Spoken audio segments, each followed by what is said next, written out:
Do you need a break from hockey? I know I don't, that's what summers are for. And last time I checked, it wasn't summer. My name is Andreas Sachenko, and this is your daily KHL update. We're in Omsk where Avangard faces Akbars. Last time the two met, Sean Hashka had a goal and an assist, but this time Avangard's got Matthew Garon in net. How is this one gonna pan out? We'll find out in a minute. And Garon is called to action early in the first as Akbars jumps on a 2-on-1. Vernakov shoots, that's stopped. Hashka shoots, stick saved by Garon. 2 beauties in a row. What a start he's having in New Jersey. But Akbars gets their goal moments after anyways. Alexei Tereshenko sets up Kirill Petrov for a shot and he sends it in. 1-0 Akbars. Shortly after that, Alex Burmistrov has the puck. Sees an opening, goes for it with a wrister, scores. 2-0 Akbars now. We're not even 7 minutes in and Garon has allowed 2 goals already. Yikes. Late in the first, Denis Kulash has the puck, puts it on net, Alex Frolov battles for it in the slot, and Dmitry Somin scores! Avangard gets a goal back! Somin scores his second of the year and doesn't let Akbars run away with it. Just a few seconds left in the opening frame, Alex Popov gets the puck in the neutral zone, storms into the crease, doesn't beat Emil Garipov, but there's a penalty on the way. Avangard will start the second period with a man advantage. And they will convert it into a goal as well as Sergei Kostisyn dishes it over to Dmitry Somin. It's deflected and it goes in. We're tied at 2s.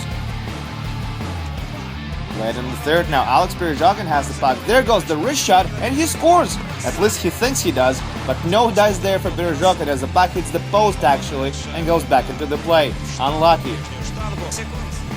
9 seconds of regulation. Oleg Kvasha jets down the ice looking for a puck and he goes down. He's hurt, but the play goes on. Kvasha is bleeding as he skates over to the bench. What happened? Evgeny Bodrov elbowed him right in the face, but the ref says he didn't see anything worth calling. I'm sure KHL will review this later.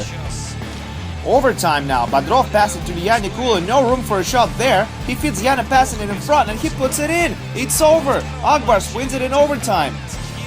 Obviously, Omsk fans are not happy with the outcome, especially with Bodrov being a huge part of the play that led to a game-winning goal. But if it's of any consolation, last time Akbars met Avangard, they enjoyed a blowout 6-0 win. Getting a point is not as bad as it might have been after all. Dustin Boyd and Tim Brent face off against each other as Boris hosts Torpedo. Later in the first, Pavel Valentenko coughs up the puck in his own end. Brendan Bachensky has it now, he knows how to score, goes behind the net, turns around, shoots, scores! 1-0 Boris. Horrible giveaway by Valentenko. You can't be so careless with the puck deep in your own net when Boris's top line is out there, come on. Second period now, yet another turnover by Torpedo, this time behind their own end, pass in front, they score! 2-0 Boris. Fedor Polishuk makes Torpedo pay for another horrific defensive play. I think their coach Petr Iskuda will use some really rude words in tomorrow's practice. Or maybe he already did on the bench, because a few minutes later Torpedo gets a goal back. Yossi Hitinen gets his 5th marker of the season as he sends it in a weird way. Goalie Vitaly Yeremyev was surely confused that Hitinen managed to take a shot away in that situation.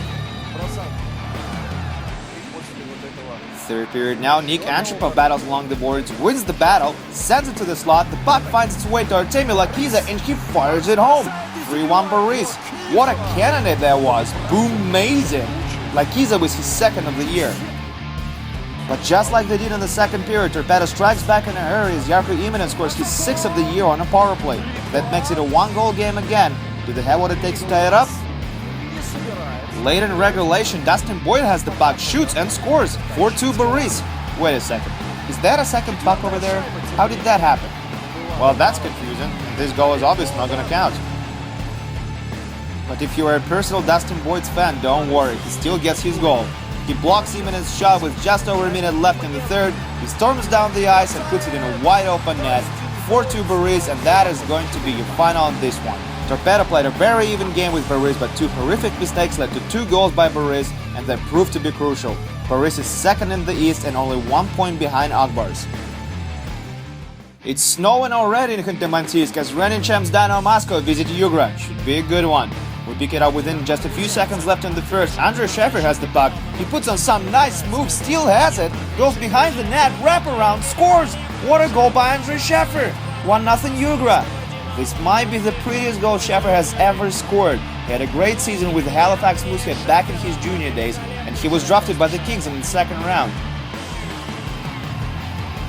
Second period now, Maxim Karpov carries the puck, dangles his way into the zone, passes it to captain Yuri Babenko, and he makes it a tie game, 1-1.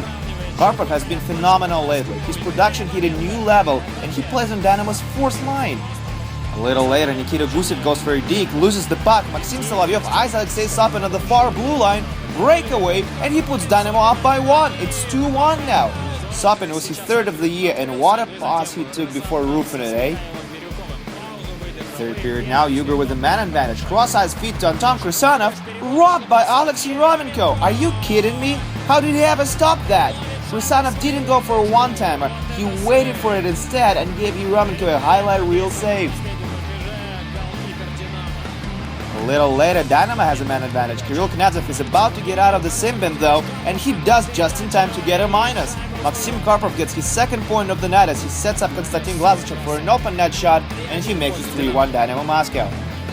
Last minutes of regulation, Yugur has killed another penalty. Roman Derluk dishes it over to Leo Komarov, and he sends it in from cannon. What a one-timer by Leo Komarov. 4-1 Dynamo Moscow. Komarov scores his 7th of the year. He's tied for 3rd in the KHL in goal scoring. And that's a wrap.